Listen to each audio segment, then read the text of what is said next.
हमसे रानी हो मारता उफान जवानी हो याद दिलावा लगाल हमसे रानी हो मारता उफान जवानी हो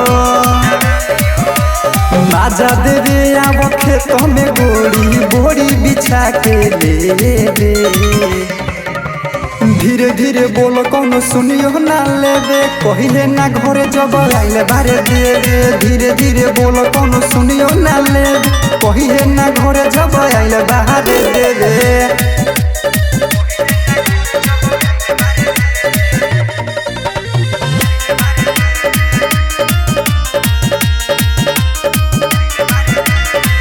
सुना सुना लागे हमारा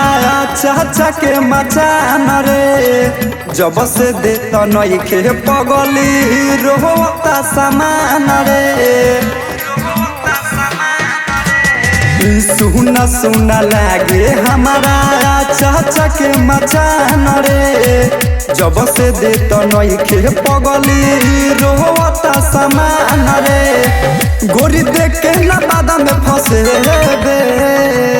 धीरे धीरे बोल कौन सुनियो ना लेबे कहिले ना घरे जब आइले बारे देवे धीरे धीरे बोल कौन सुनियो ना लेबे कहिले ना घरे जब आइले बाहरे देवे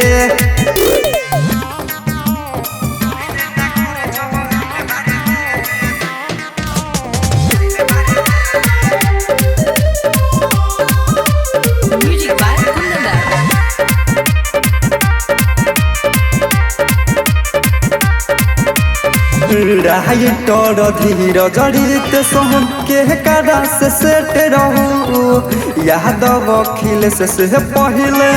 के करा के देते रहू राइटर धीर जड़ित सोहन के करा से सेट रहू